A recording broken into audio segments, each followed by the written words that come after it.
So, mayroon tayong gagayahin na masarap na snack na naman at gagamit tayo ng macaroni. Mayroon tayo ditong penne rigate. Hindi ko alam kung tama yung aking bigkas dahil wala dito yung parang malalaking sopas natin. Yan po siya. Mas malalaki kumpara sa ating macaroni o sopas. Sa amin, sopas at tawag. So, nagpapakulo na ako dito ng tubig at gagawa tayo ng kaunti lang. Lalagay na natin 500 gram ito, so 250 lang. Yan. At lalagyan daw natin ng baking powder para siguro umalsa yung ating chicharon. At gusto kong lagyan ng kaunting mantika kasi 'di ba pag nagluluto tayo ng pasta nagkakadikit-dikit. Ayan, so okay na po ito. 10 minutes lang dahil 10 minutes yung nakalagay sa packaging instruction. Lagyan natin sa ating strainer. May kutsara dahil nahulog yung kutsara ko kanina. Tamang-tama, malakas na po ang araw dahil kailangan natin muna itong ibilad. Lipat natin dito sa bigao. Basta Tagalog yan. Kalat natin. Pag hiwa-hiwalay po natin, ayaw natin magkadikit-dikit yung ating chicharon. Dalwahin na lang natin para siguradong hiwa-hiwalay. Ayan, pwede na mga kaumami. Tuyo na at ang susunod natin gagawin ay piprituhin ay para po siya naging goma.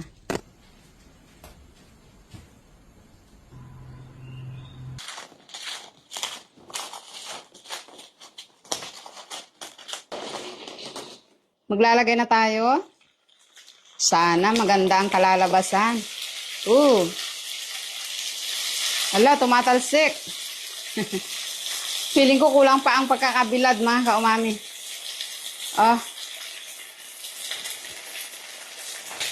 At nagkakadikit-dikit po sila. Kulang kaya sa bilad. Ganyan po siya. Feeling ko kulang sa pagkakabilad kaya ibalik-bilad ulit natin. So ayan, dinagdagan ko pa po yung oras ng pagkakabilad. Tignan natin kung mag-o-okay na.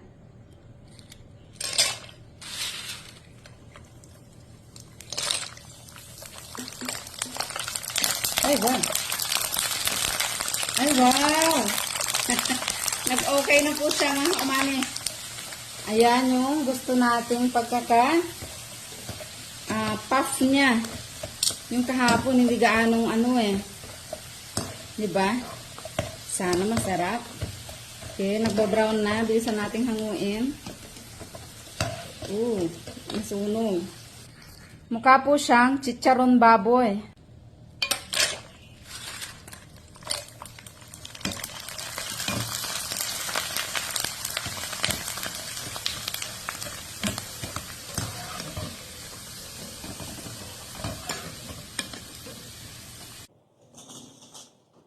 So, eto na po ang ating macaroni chicharon na nagmukhang chicharong baboy. Tikman natin. Ang tanong, masarap din kaya katulad ng chicharong macaroni na snack noon dyan sa atin sa Pilipinas?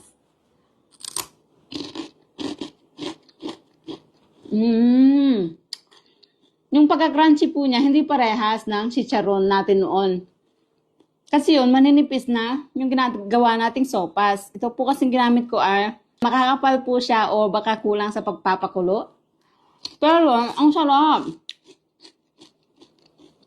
May lasa na po siya. Pero, lalo natin pasasarapin gamit itong ice Lagayan ng ice cream na galing sa Pinas. Maglalagay tayo ng konting cheese powder. Konti lang para hindi umalat. And, saka natin dito isi-shake.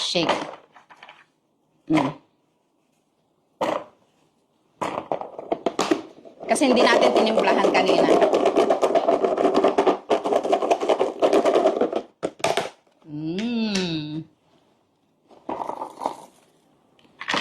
Tikman natin. Lalong sumarap. Yun nga lang po, ang crunchy niya, pero matigas yung pagka-crunchy niya. Hindi katulad ng macaroni chicharon natin, hindi katulad ng cropek natin, pero ang sarap. Siguro sa mga bata o mahinang ngipin, mahirapan silang nguyain.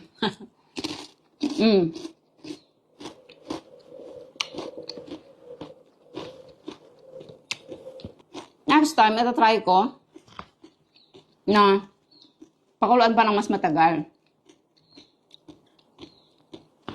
Para po siyang chicharon ng baboy na merong tigas-tigas kaunti. Well, for me, pwede na. Baka may mga pasta-pasta kayo dyan. Macaroni. At wala kayong naisip pang kutkutin ngayon, itry nyo po ito.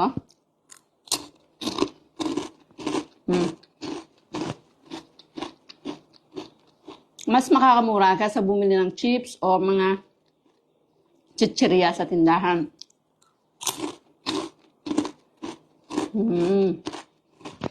Sarap. O kulang sa bilad. Baka kulang din sa bilad.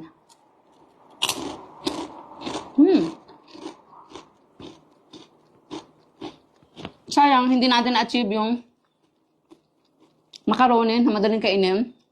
Pero masarap. Nire-recommend ko pa rin na subukan nyo.